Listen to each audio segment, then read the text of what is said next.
মোটামুটি আজকে বর্তমান সরকারের 3 মাস অতিবাহিত হয়েছে এবং বৃহৎ একটি বাজেট তারা পাস করেছে। পাশাপাশি বিশ্বকাপ ফুটবল খেলাও শুরু হয়েছে। দেশে আমরা সাধারণত সবসময় চাই যে সুন্দরভাবে দেশ চলুক, রাষ্ট্র চলুক, মানুষ ভালো থাক, সুন্দর থাক, পুরো পৃথিবীটাই আমরা সুন্দর চাই।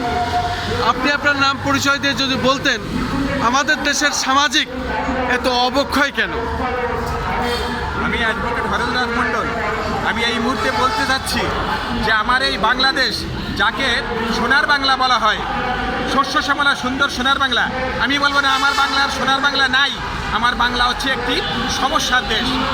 Bangladesh is a country of problem. এইখানে প্রবলেম ছাড়া আমি আর কিছু দেখি না।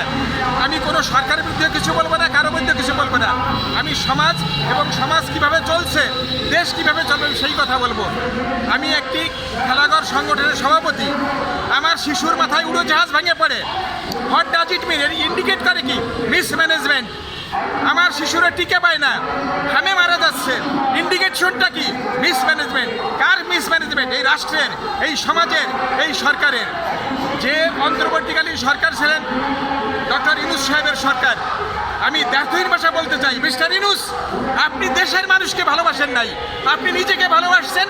আপনি প্রথমেই আপনার 666 কোটি টাকা আপনি মাফ করে এনেছেন। দেশের মানুষের কি হবে, শিশুদের কি হবে, আপনি এটা ভাবেন নাই। এখন আপনি চারিদিকে তাকান, দেখেন যে নারী নির্যাতন কিভাবে হচ্ছে। একটি রাষ্ট্রের ইন্ডিকেশনটা কি? সেই দেশের নারীদের মুখে যদি হাসি থাকে আপনি বুঝবেন দেশ ভালো আছে। সে দেশের শিশুরা যদি আতঙ্কিত না হয় আপনি বুঝবেন দেশ ভালো আছে। আজ আমার শিশু অপহরণ হচ্ছে, শিশু অ্যাক্সিডেন্ট করতেছে, পানিতে ডুবে মরতেছে, মানুষ বজ্রাঘাতে মরতেছে।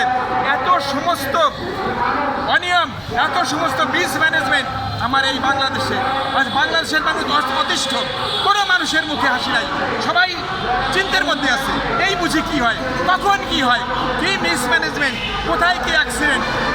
ঘুম থেকে উঠে 14 ঘন্টা খুনের খবর, 14 ঘন্টা অপহরণের খবর, নৌকা ডুবির খবর, কোনো ভালো খবরটা আমি পাচ্ছি না।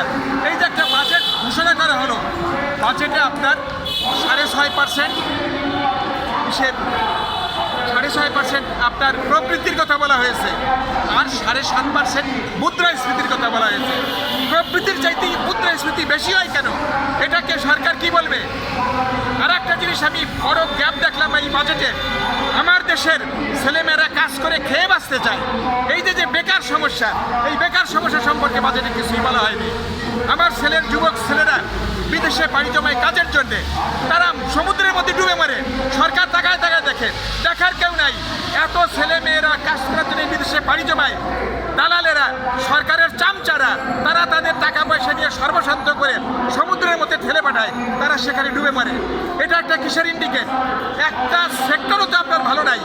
যদি আমার দেশের সন্তানদের সঠিকভাবে বিদেশে প্রেরণ করা যেত, তাহলে আমি বৈদেশিক মুদ্রায় আমার দেশ সয়লাভ হয়ে যেত, দেশের মানুষ ভালো থাকতো।